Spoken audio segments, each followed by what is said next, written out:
Indian medical association వారు చెల్పూర్ గ్రామంలో ఈ మెడికల్ క్యాంపు పెట్టడం చాలా సంతోషంగా ఉన్నది. డాక్టర్ బిఆర్ అంబేద్కర్ ఒకటే అన్నాడు, పేద ప్రజలకు ఏం అందియాలా మీరంటే ఒక విద్యా వైద్యమే అన్నాడు.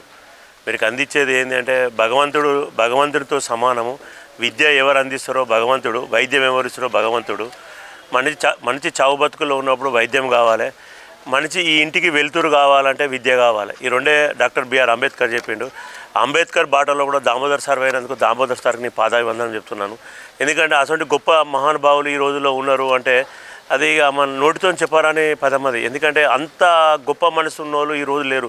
డాక్టర్ ఎక్కడ సర్జరీ చేస్తే డబ్బులు వస్తాయో, ఎక్కడ ఏ బిల్డింగ్ కట్టుకుంటే బాగుంటుందో, ఎక్కడ ప్లాట్లు కొంటే బాగున్నాయి, ఈ రోజులలో డాక్టర్ దామోదర్ సార్ ఇంత పేద ప్రజలకు సేవ చేస్తున్నారంటే సార్కి ఎప్పటికీ మేము రుణపడి ఉంటున్నాం. పాదాభివందనం కాదు, ఏ వందనాలు చెప్పినా ఈ భూమి మీద చాలా తక్కువనే. ఎందుకంటే ఈ పేద ప్రజలు చూసే ప్రజలు ఎవరు లేరు, భగవంతుడు ఒక్కడే చూడాలా. భగవంతుడు పోల్చిన దామోదర్ సార్ ఎప్పుడు మీకు రుణపడి ఉంటాం సార్. విద్య వైద్యం అనేది చాలా గొప్పది.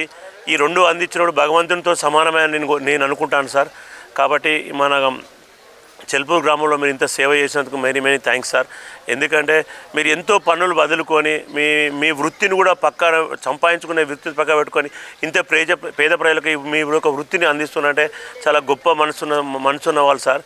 మీరు ఎప్పుడు కూడా క్యాంపులు పెట్టినా కూడా మా జయన్న ఫౌండేషన్ నుంచి ఏ సహాయం చేయాలన్నా కూడా నేను చేస్తా సార్. ఎందుకంటే విద్యా వైద్యం చాలా గొప్ప సార్. ఈ రెండు ఎవరైతే అందిస్తారో వాళ్ళు భగవంతుడితో సమానమని కోరుకుంటున్నారు సార్. మీరు మా చెల్పూర్ గ్రామానికి వచ్చినందుకు మీరు మరీ 2 చేతులు ఎత్తి మీ దండం పెడుతున్నా సార్. Thank you sir.